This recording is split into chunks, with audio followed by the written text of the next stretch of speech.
The following is a production of DallasCowboys.com and the Dallas Cowboys Football Club. How about them Cowboys? Yeah! Go Cowboys! This is Cowboys Storylines with Nick Eatman. What is up? It is time for another Cowboys Storyline. I'm Nick Eatman here. It is September 21st, Thursday, as the Cowboys get ready for the Arizona Cardinals, going out to Arizona this weekend, Sunday afternoon game, and let's get it going. I mean, a lot of people want to talk about just this team in general, maybe not so much about the actual Cardinals, but they are the next stop. They're the next stop, and you know, as Darren Woodson was on yesterday, and I understand how fun that was. It's just me today. But man, that was awesome for Darren to stop by and talk to some of you guys and just answer some questions. He's so down to earth, so real.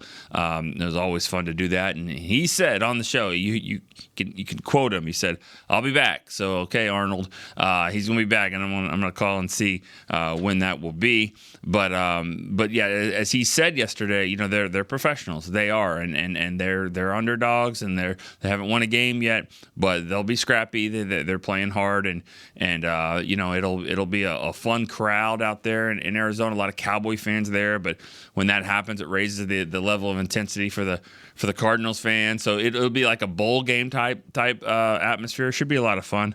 Always is. But you know, the Cowboys haven't had a lot of success there. I think they've won 3 out of their last 11 games going to Arizona. So they got to get that corrected, and this maybe the year to do that. So storylines for injuries, we'll find out here later on today how they practice, but it is trending better for this team right now. Tyler Smith was able to practice some yesterday. Donovan Wilson also was a full participant. Brandon Cooks is working himself back in. Zach Martin did not practice, but the thought there is that he should be pretty good for Sunday.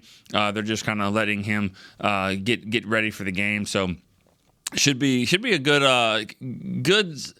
situation for the Cowboys injury wise. But you know, we got to see how it goes, and I don't think that they're gonna take any chances, but I also don't think they're gonna look at the opponent and anything like that and say, let's rest guys. If these guys are healthy, they will be out there and ready to go. All right, speaking of ready to go, we got callers. We've got 2 already on the line. We're going to start in New Jersey. We got James in New Jersey. What's up, James? How you doing today, Nick? Thank you for taking my call. No problem. I'm doing good. Thank you. Good. I think most callers start with interesting facts. So mine is I live next to the town that Miles Austin's from. Okay. So he was always one of my favorite Cowboys for that. Sure. And, you know, he had some great moments.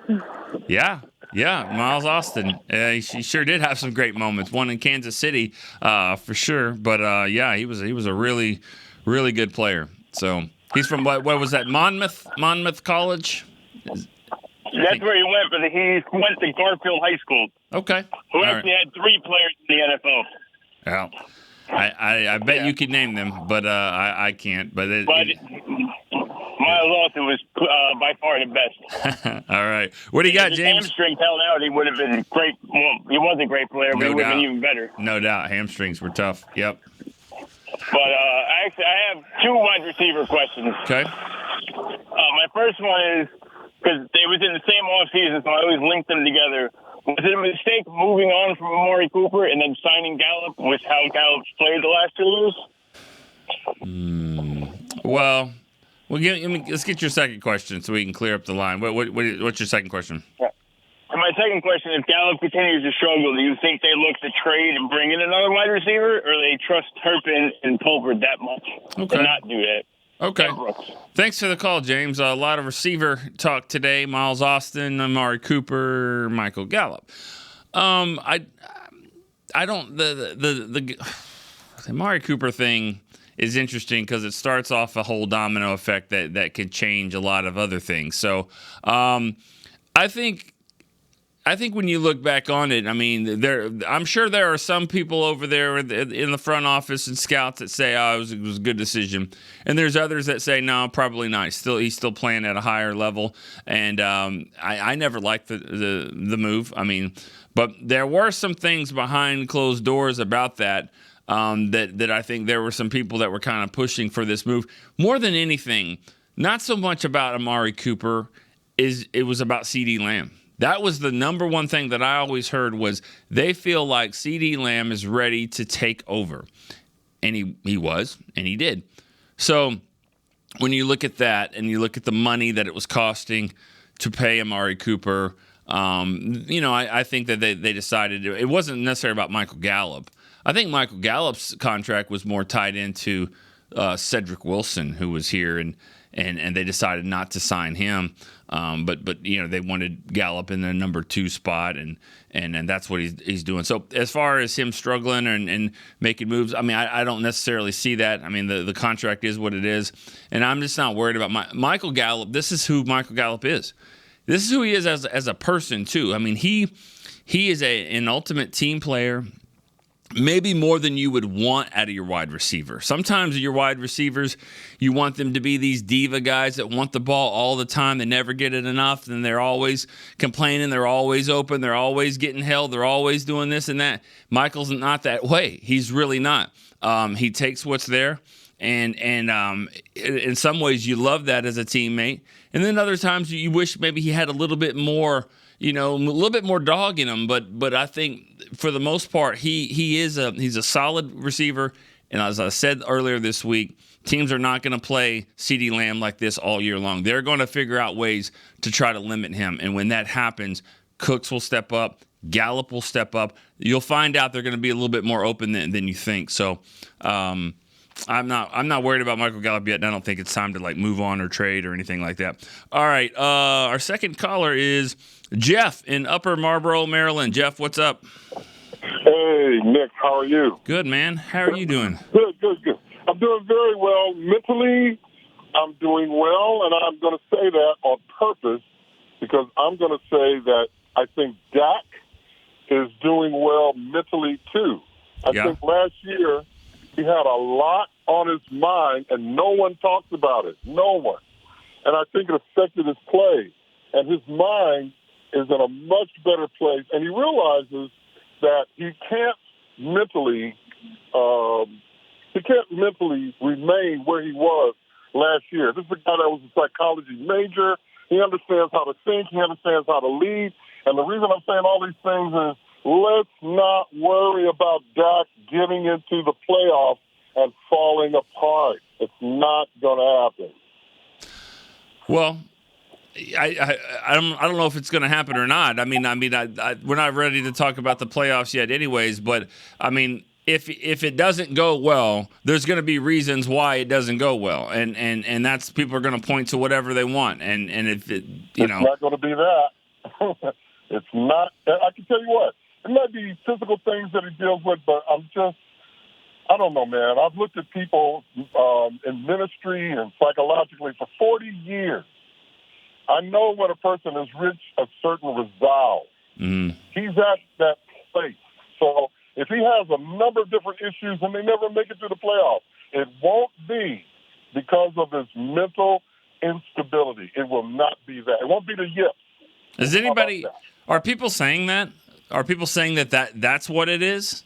I think he's one of the the toughest minded quarterback or person you could ever have. Because whatever happens on the field, any loss, any interception, anything that happens on the field is not even comparable to losing a family member, losing your mother, losing your brother. Yeah. So what I'm saying is that I if anyone is really saying that, that's a joke to start with. Okay, this guy has already gone through the toughest things you're going to go through. So if they don't win playoff games, it's not going to be because of that. So I agree with you. That's my point. And I think you and I are both. I just don't. If people are saying that, it's probably the thumb thugs on Twitter that like to say that kind of stuff because there's no basis behind that. That's ridiculous. He's as strong as anybody there is mentally, physically strong as well, especially for quarterbacks. And so there's a lot of reasons this team hasn't gone deep in the playoffs, and it's not anything to do with that. There's times where Dak hasn't played as well as he needs to in those big games. There's times where he has played really well in those games. and it's not just all about the quarterback. So that's not the case. All right, let's go to the line for Chad. Is this Oak Leaf, Texas? Yeah, hey, Nick, how are you doing today? I'm good. Never heard of Oak Leaf. Hey, man. What's that? I've never heard of Oak Leaf. South of Dallas, about 30 miles, north of Waxahachie. Oh, okay. All right. Hey, I just wanted to say a couple things. First of all, had a rough day yesterday. Didn't get to watch the show till late last night, but the spot with Woody was one of the best podcasts I've ever seen. Oh, wow. That was just Thanks, good Chad. stuff, man. It was fun. Good stuff. It was a lot of fun. I don't know about rating it up there like that. I'll let you guys do that. But I can tell you, it was a lot of fun. It put a smile on my face. Me too. And the second thing I wanted to say, in the same vein of those Cowboys in the Super Bowl era, Troy Aikman. Okay, and I'm not comparing Dak to Troy, but Troy for those 3 Super Bowls averaged 254 yards per game, 1 touchdown per game, and 1 interception per game. And so when everybody's freaking out about our offense, I just want to say, calm down. You know, we've done 400 yards and 4 touchdowns a game for 20 years. It hadn't gotten us there. Mm-hmm. Let's see what this this situational football does for us. Yeah. What was that stat again? How many Troy in the playoffs? No, that's the 3 Super Bowl years. Okay. Troy averaged 254 yards per game, 1 touchdown per game, 1 interception per game, and a 65.76% completion average. Wow, that's interesting. Yeah. It's a lot of interceptions, I would think, for Troy. But I mean, if you're averaging 1 a game, I mean that's more than you think, and averaging 1 touchdown a game, it seems low. But I haven't looked at just those Super Bowl years, and the reason that is because Troy wasn't the best guy on the team. I mean, he wasn't he was the leader of the team, but he had Emmitt Smith and of course Michael and a lot of other weapons there, so he didn't have to, and that's what you're saying. He had a good defense. Good defense that we played to. Right. Ran the ball, played, and didn't have to air the ball out. Yeah, you're exactly right, Chad. And thanks for the call. The difference, though, is that Dak does not have the Emmitt Smith type of running back, but he doesn't have a good defense, though, on the other side. He has an outstanding, superb defense. Maybe the best that we've seen. Definitely the best that we've seen since I've been here. I mean, I don't know. I don't know how great it was compared to when Too Tall Jones and Randy White and Harvey Martin and those guys, and then all the defensive backs that they have. I don't know about that. I know that nickname, Doomsday and all that kind of stuff. But this is a good defense. I think this is a good defense that I've seen. Now they faced Daniel Jones, Zach Wilson. They haven't faced the top elite quarterbacks, but that's not going to happen for a little bit either. So, you play who's there, and a lot of times people will say things about, well, it's too early, it's a small sample size, or whatever. But right now, the Jets are 1-1, the Giants are 1-1, and the reason because of that is they face the Cowboys, and they haven't really been close to that. So, all right. Let's go to the line again. Alan in Montana. This is a first-time caller, I think, at least for this show. Alan in Montana? Yep, it is. What's up, man? Not much. Who's the team in Montana? Is it the Cowboys or the Broncos pretty strong there in Montana? Who's the best team or the favorite team? The favorite is probably the Seahawks. Really? Seahawks. Okay. Yeah, okay. Sure. I thought Denver was up in there too, but I'm sure. But what Cowboys, are they strong? Oh yeah, definitely. Cowboys are strong. Broncos are probably number 2. But good to know. Okay. My favorite player, I would say, is Des Bryant. I was wondering if you had any personal accounts with him or just any lesser known stories. Lesser known stories on Des. Oh, let's figure this out. Yeah, Des. How about y'all fix this? Des is Des. Yeah. You got another question? Let me think about how I want to answer that one. If you got another question, though, go ahead. Yeah. Dak was recently quoted that his footwork is tied with the receivers, so that kind of looks at like maybe a vulnerability is if you got some press corners jamming our receivers at the line. Is that a big deal that we got to watch out for, and is that some teams that we could be looking at? Yeah. Okay. Thanks for the call there, Alan. I think as far as the receivers go, I mean, it is going to come down to strength. I mean, it's more than just quickness. It is strength at the line of scrimmage and getting off the ball and making plays, down the field. But the good, the good coordinators as well. And this is where both McCarthy and Brian Schottenheimer can come into play, because this is about kind of organizing the game plan too. Is figuring out ways to get these guys on the move, get them in motion. Just a little subtle things where they just kind of slide in motion or even line back off the ball. That can kind of help with that if they're having problems with press coverage and things like that. So there's ways to kind of alleviate that. When it comes to Dez, the one thing I'll say about him, and I don't know if you can say this really about any other player, because when the draft is coming out, everybody's, these guys are diagnosed up and down, left and right, everything about him. And, and you hear, can they do this? Can they do this? He's going to be this. He's going to be this. And I don't think there's ever been a player that has been pegged perfectly more than Dez Bryant. He was everything they said he would be. Everything. They said he was going to be a dynamic wide receiver who loved football, who would raise the level of intensity in the games and the practices. He's all world. He can catch the ball. He can go up and get it. He can pluck it. He can run after the catch. He's big and strong, passionate. Off the field, he's going to have challenges.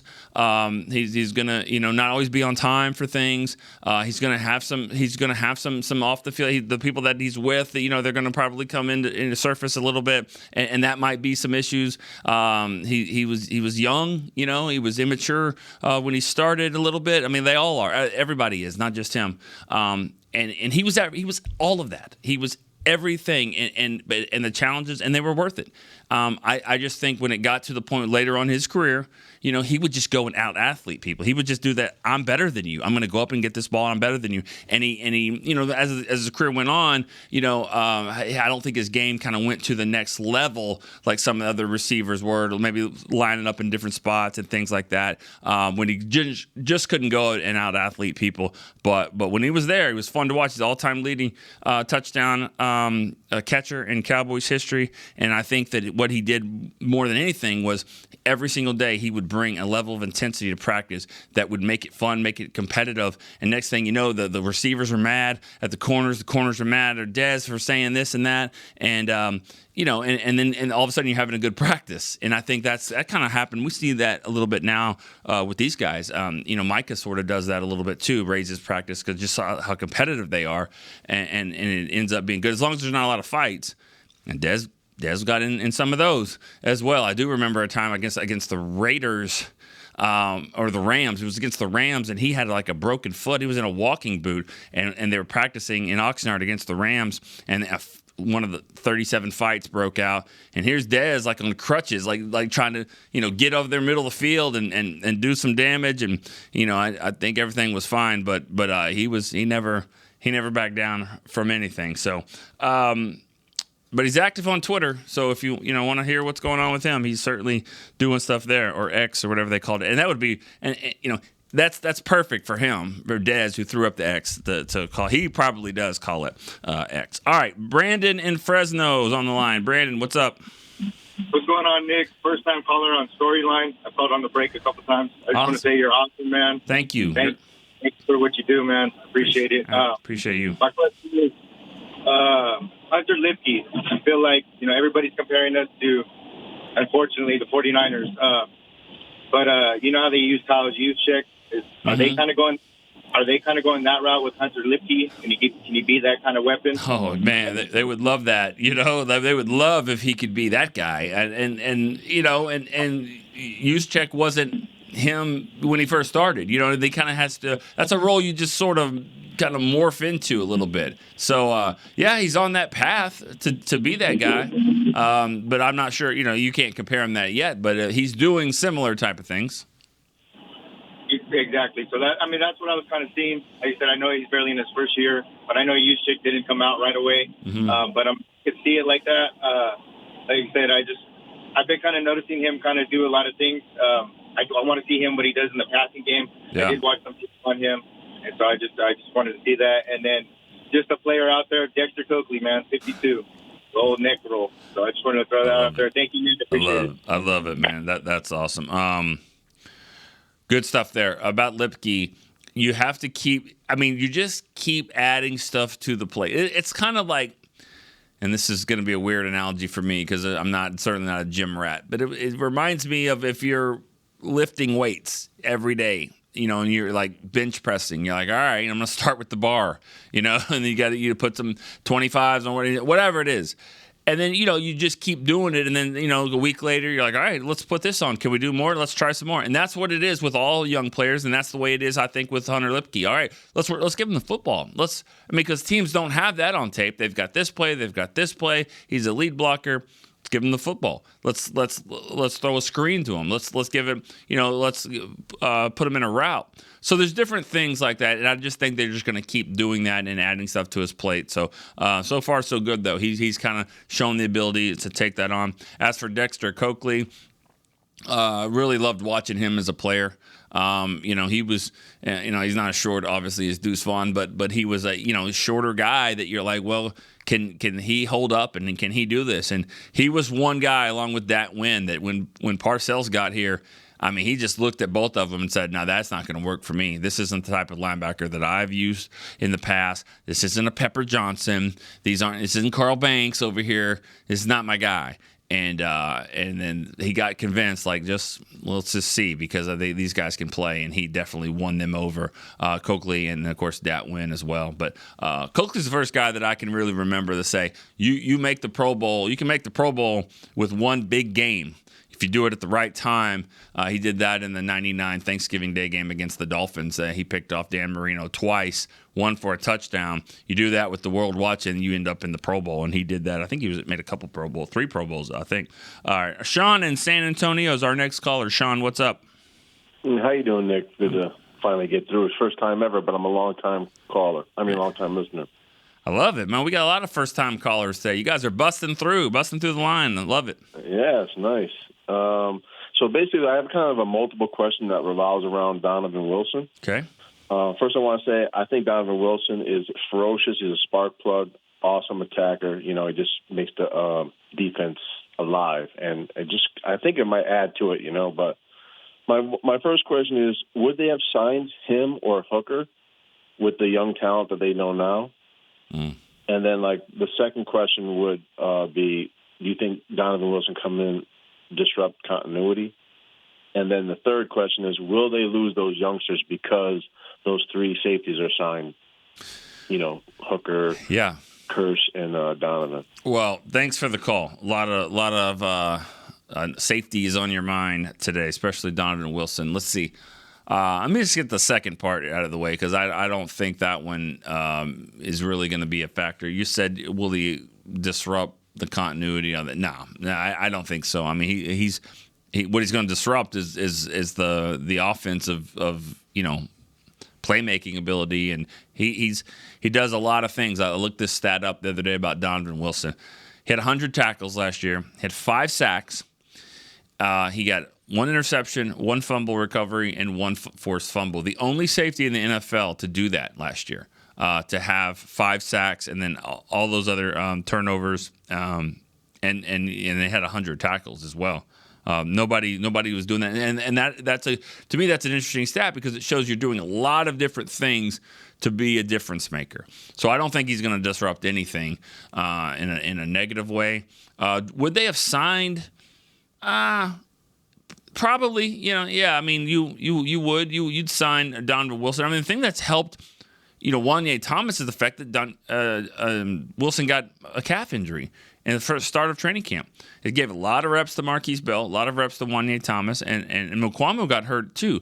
So both those guys get hurt the first day of practice, and that's really helped them. If you knew what you knew now, I still think that they signed Malik Hooker, and I still think that they signed Donovan Wilson. Now, Jaron Curse has a 1-year deal. This is the end of his. This will be the last year of his deal. So that one I could see, you have some younger guys there. You have a Marquise Bell who plays sort of the same type of way. Maybe he's not one that comes back next year, or if he does, it will be at a different price. But again, things like this work themselves out. They always do. Let's get one more call, and then we're going to take a break. This is Brian in Kansas City. Brian, what's up? Hey, good morning, Nick. Good morning, Brian. Hey, listen, can you just have Woody on once a week? I will try. I will try. And and if that happens, it'll be like a lottery or something like that. Like, not everybody can call in. Like, you've already talked to Woody before, so, it'll be something like that. We got to make sure. I want to get more people there. But he said he'll be back. He said just to hit him up. Sometimes that's easier said than done, but he's super busy. But yeah, I think he enjoyed it. That's the best part. I think he really enjoyed talking to you guys because that's just who he is. He's so down to earth. But yeah, I'm gonna try. We're gonna try to do that. Hey, I tell you what, it was a lot of fun to listen to him take calls. That was a really great show, man. Yeah. Hey, I want to congratulate you on your 500th game. That's a hell of an achievement for a career, brother, and that's really something, man. That's really something. Thank you. I appreciate that a lot because it's been a lot of fun and 500 game. 500 doing anything 500 times, it seems like a lot, but yeah, it was cool. No doubt. Hey, so somebody already asked about the safeties, so I do have an old-time player for you. He was my favorite kind of lunchbox, try-hard guy, Bill Bates, and I'll hang up and listen to any story you got about Bill Bates. Oh, I got stories about Bill Bates. Thank you for the call. The thing about Bill Bates is, I was 7 years old, I guess, when he was a rookie. 1983 was really my first year. That was my first year of really kind of being all in, watching the Cowboys all the time. And I had a T-shirt. I went to the playoff game against the Rams, one of the coldest games ever. And I had a shirt made for me for Christmas that day. It said, "Here comes the next Bill Bates." That was my shirt that I wore to the game.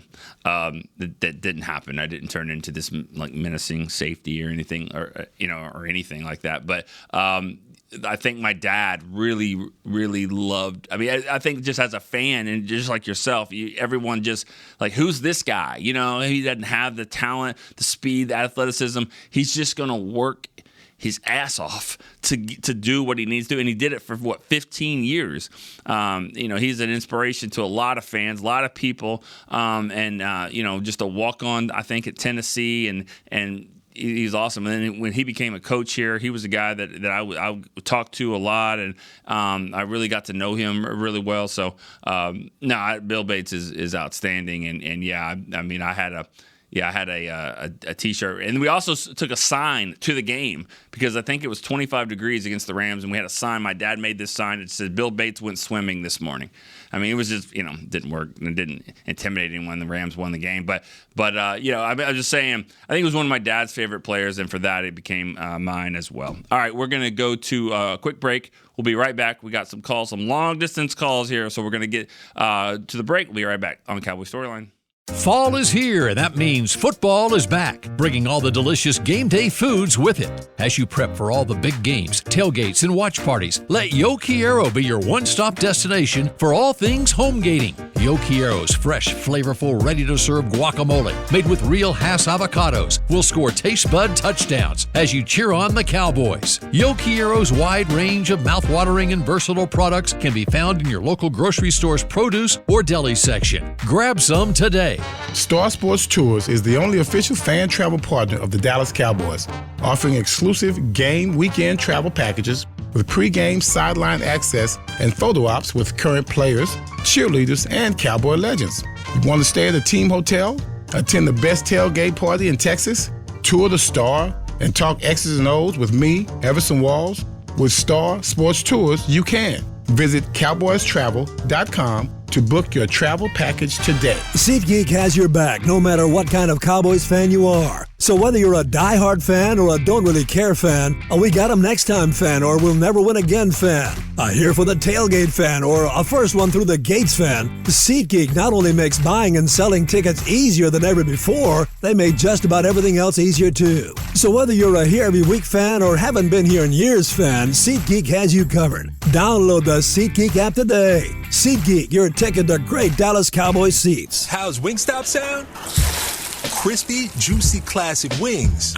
Made to order, cooked to perfection. And sauced and tossed in those 11 soul-satisfying flavors. Paired with hand-cut seasoned fries, house-made honey mustard, blue cheese, or signature Wingstop ranch.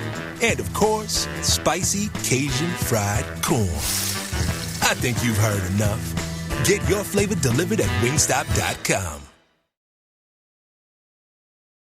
Back to Cowboys Storylines.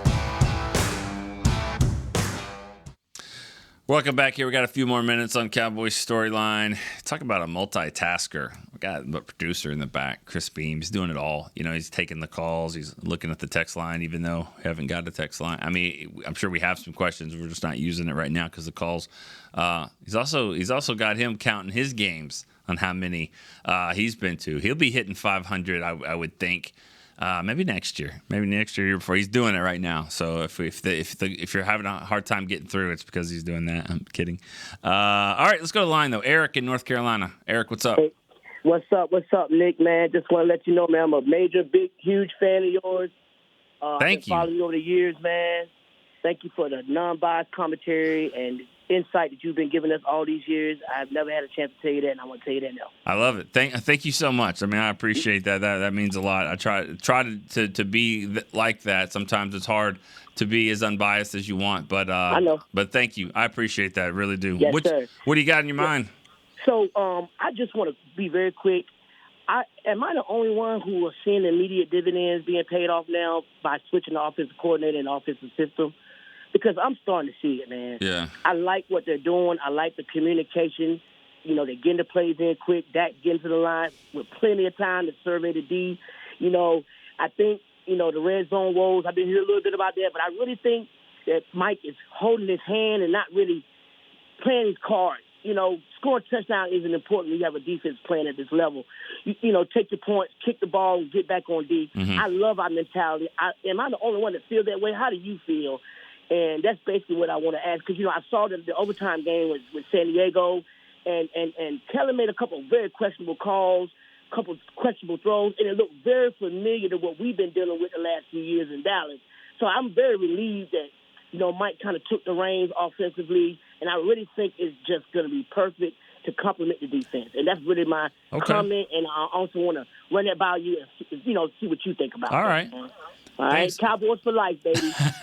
Awesome. Woo! Thank you, Eric. And what I do feel that I can relate to you in a lot of ways, and one of them is I don't know how long it's going to be, but I still think of them as being San Diego Chargers. You said San Diego. I knew exactly what you meant. I'm surprised I even caught it because that's what I think too. They're the LA Chargers, but yeah, I think of them as San Diego. We're actually going to play the Chargers, and we're gonna. I believe we're gonna go to LA and not San Diego, but. It's early. It's 2 games to say that the offense is so much better than what the Chargers are doing and what Kellen was doing and all that. But it does feel pretty good. Looks good. You know, we'll see them. It's a different type of offense. They're like you said, getting the ball out quick. But they haven't really been challenged just yet. You know, first game was really weird. Second game was they played well against the Jets. Jets were stubborn. I mean, they were not going to change up. There'll be some teams that mix it up and give them looks that they haven't seen. So it's early. but love the optimism and the excitement. And that's what's happened here. And you're not the only one. You're not the only one that thinks that way, because there's a lot of people that have given some credit and praise to Mike McCarthy so far. We got some text line questions here. Do you think Romo is a first ballot Hall of Famer? And will Woody get into the Hall of Fame before Jimmy makes the Ring of Honor? Julio in Frisco. Will Woody get into the Hall of Fame before Jimmy makes the Ring of Honor? That's a good one. That's close. And I don't say that because I don't say it's never on either one. I think they'll both happen. I would say Jimmy I don't know this. I would say Jimmy to the Ring of Honor before, but who knows? Woody, it's going to happen here with Woody, but it might just take a little bit. And Romo's not a first ballot Hall of Famer because he was on it last year, and he's not. And I don't know if Romo is a Hall of Famer. I think he's Ring of Honor. I don't know if he's Hall of Famer though. I think if he's going to be a Hall of Famer, he's going to have to keep doing this in the booth and be dynamic and just be a somebody that is just revered as one of the best in that regard, and then what he did as a player too. Let's go to Zach in Germany. Surprised I had you hold so long. I apologize for that. Zach, what's up? Hey Nick, how you doing? I'm good. How are you? Good. I'll send you guys the phone bill. No, just kidding. I mean, it sounds like you're just right across the street. I mean, it doesn't sound very far at all. That's awesome. Hey, technology these days, it's a big help. Been following you guys for a really long time. So thank you. I had two quick questions for you. Okay. The first is in reference to our new style of offense, the Texas Coast, right? I would say when Kellen Moore was here, we had a lot of criticism that we were passing too much. Dak's throwing 40, sometimes 50 times a game. He might get the stat line, but we were getting the loss. How do you feel that now with the new Texas Coast, a little bit faster play, but with the emphasis on the run game, do you see that is a better move? Okay. Go ahead and ask your second question. Yeah, no problem. Second question is in reference to the punt returner. Okay. Last year, I had listened and you had predicted a couple times throughout the year that maybe Turpin might have a return. Uh-huh. And the only thing I could think of was, he was coming off of the USFL league. Maybe his body was a little worn out. So do you predict maybe this year we're going to actually get a return in the regular season? Okay. What time is it over there? It is about 5:40. 5:40. Okay. Good to know. Thanks for the call. Appreciate that, Zach. And I say that, and I say this every time somebody calls along, from a different country and all that. Just appreciate the commitment that they do and that they have to cover the team and cover this team and to watch them. And probably sometimes in the middle of the night with certain games or early in the morning and all that. So really awesome. Thank you so much, Zach, for calling. The first part, the offense. It's just getting the ball out quick is good, but you got to remember that you can't have it both ways. And sometimes, that's one thing that I hate is I hate hearing arguments about things that are tied together. I heard it on the radio a couple days ago. Like that good job. They're getting the ball out quick. That's credit to Dak, credit to the offense and all that. But why aren't they throwing it deep? I'm like, well, you can't have it both ways. I mean, that's the thing. Who's open? I mean, because you're not throwing it to the back judge. So, I mean, like you have to wait for your guy to get down there, but then at the same time, you're certainly not getting the ball out quick. So you don't just play it one way. You don't. And that's one thing that I have really admired about McCarthy so far is he doesn't really just have a style yet. That I've seen, which is good. It's just like playing poker. You don't want to have a tell. You don't want to keep doing the same thing over and over. So he's going to defer sometimes. Sometimes he's going to take the ball. Sometimes he's going to go for it on fourth down at the 30. Sometimes he's going to punt it. Just depends on the game. Sometimes they're going to get the ball out quick. Sometimes they're going to take more shots down the field. That's what I've learned so far about him. And then as for Turpin, I think you're seeing the advantage of him just in a play the other day. He's standing back there around midfield, maybe his own 40. That punt went about 38 yards and went out of bounds. Punters try to angle it away. They don't just want to give it straight down the middle to Turpin. So you angle it. But if you angle it and miss just a little bit, especially if you miss the wrong way, either you punt down the middle and he has it anyways, or it gets shanked out of bounds. So angling punts isn't always as easy as people think it is, especially to get distance and the direction as well. I think Turpin, I always think he's gonna break one. I'll be surprised if he doesn't have one this year. All right, Tony in Waco is our next caller. Tony. Hey, Nick. Thanks for taking my phone call. Want to say, well, one's a comment, more. The second one's a question. First thing is just love the show. Loved listening to you and Hellman years ago on the break. He's got his own podcast. You know that? He's got his own podcast. Yeah, I was actually just listening to that before I made this phone call. Yeah. Yes, so love that. Love what I learned from you guys. I think I know a lot about football, but I hear you in these stats. You're like, on 1978, they lost to the Miami Dolphins. And I'm like, how does he know this? They didn't. They played in 81. They didn't play in 70. I'm kidding. I don't know. I'm kidding. Maybe they did. Yeah, I'm kidding. The only other question I have is a real quick question. This is more just a logistical question. On the sack that Dak took, and that was on Dak, does that still get credited to a lineman, or once it happens that far out of the pocket, is it just kind of a wash, or how is that actually scored against whoever's guy that quote-unquote should have been? When you say that, are you saying like PFF and things like that, or you mean like just from the coaching, or just for like fans, or do you think like, how is it like officially scored?